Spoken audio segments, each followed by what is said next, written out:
What's up, guys? Today we're taking a look at the adjustable charging stand, and this is an actual licensed product from Nintendo. In fact, I didn't see anyone else's logo on here other than Nintendo's, and they even have their little official seal of quality. We actually talked about this earlier this morning in Newswave, as this was releasing today in stores and on Amazon and everything. If you're interested in this, I'll leave a link for you guys to make it real easy down in the description if you want to check it out. I actually was able to even go out to Best Buy and pick this up straight up, so they have them there as well, but Amazon, they have Prime shipping and everything as well. And since Amazon decided that I did not need Octopath today on release day, and they'd get it to me some point, I guess over the weekend or Monday, I guess we'll take a look at the adjustable charging stand. And I was interested because this is a licensed product from Nintendo, not like from some third-party company or anything. This is actually from them. And after checking it out a bit, I was a little surprised because it's actually a pretty good product overall for just being a standard charging stand. And we're actually going to take it apart because it can be taken apart, and there's some interesting things inside that I'm going to show you guys. So let's open it up real quick. It's very, very easy. Obviously, there's not a lot going on in here. Believe it or not, that's really it. It doesn't come with a charger, so keep that in mind. If you're looking to pick this up as like an extra stand to kind of put in a bag, which it's pretty small, so it'll fit fine, you're going to want to get a charger as well to kind of take with you. So they kind of packaged it bubble wrap and then some cellophane and everything. And here we are with our stand, and it's pretty small. Honestly, it's very small. If you compare it to something like the Switch, you can see it's much smaller than the Switch. It actually does a pretty good job standing up, though. The hinge on the back is pretty large. It's pretty much the whole thing. So compared to like the kickstand on the back of the Switch, it's I would say probably twice as thick, I guess, maybe a little more. So overall it's a good little kickstand, or a good stand in general. I was a little surprised because the stand itself doesn't click into any one place. It's actually a very tight hinge on it, and it kind of just opens up to where you want it. It doesn't have predetermined slots. So the only one it, I guess, is kind of predetermined is when you close it all the way, it'll kind of snap close. But it's actually a very good feeling hinge, and I was pretty happy with that. And the other interesting thing that's actually a good idea is this USB-C port here has some give to it. So it'll actually move very similar to like what the dock will do, where it actually has some give going down. This has give kind of coming out. And if you put the Switch in it, it actually has a pretty good center point for actually like standing up. So like the first thing I did was like, all right, how easy is it to knock this thing over? And it actually holds up pretty well.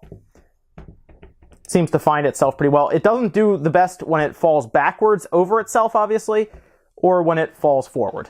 Those are the two ways that it's not coming back from that. But to the side, it's actually pretty good. It finds itself, and it does, I guess, go all the way back just about to there.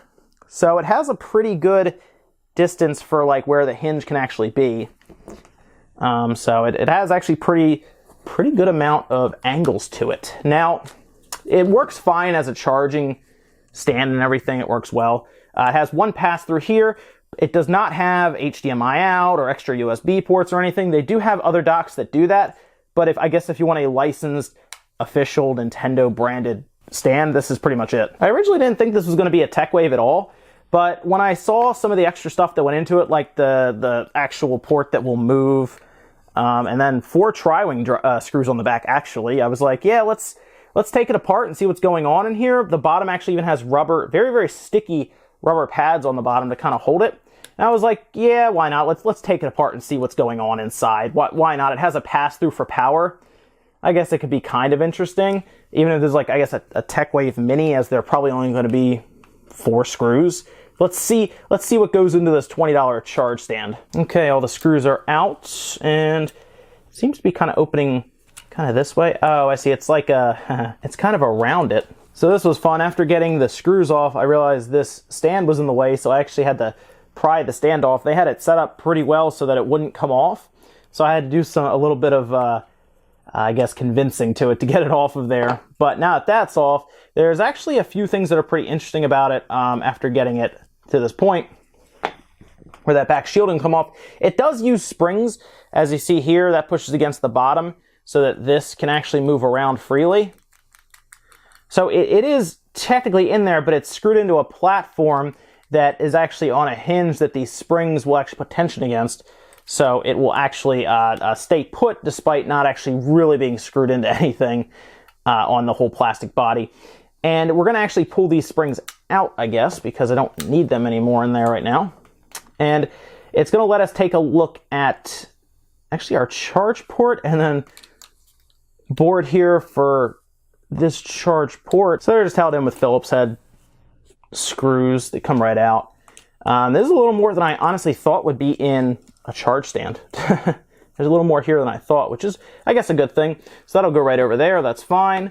And here we are. Yeah, I mean, it's pretty standard overall charge port and everything there, but these aren't like cheap boards or even like a cheap way to do this.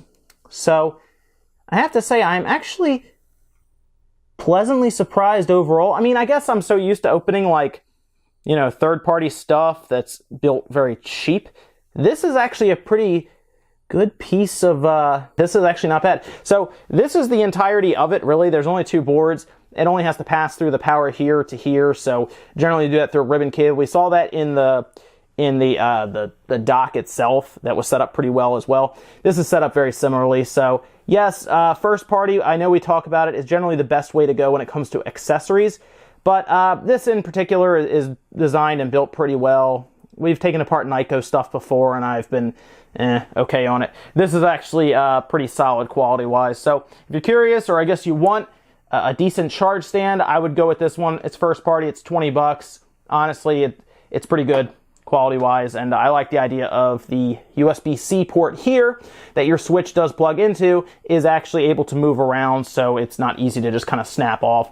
If you remember, that's something I kind of talked about I wanted Nyko to do with their with the ends of their, they have like the chargers for your controllers, and you kind of plug them in end to end.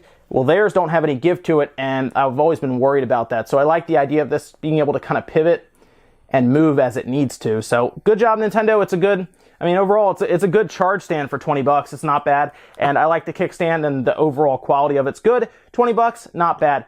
Guys, I hope you enjoyed this little look at the adjustable charging stand from Nintendo. $20. I believe most stores like Best Buy or Amazon have them now. Thanks, guys, for watching. If you enjoyed this video, hit the like button. Really helps out. If not, hit the dislike, and I'll see you guys in the next video.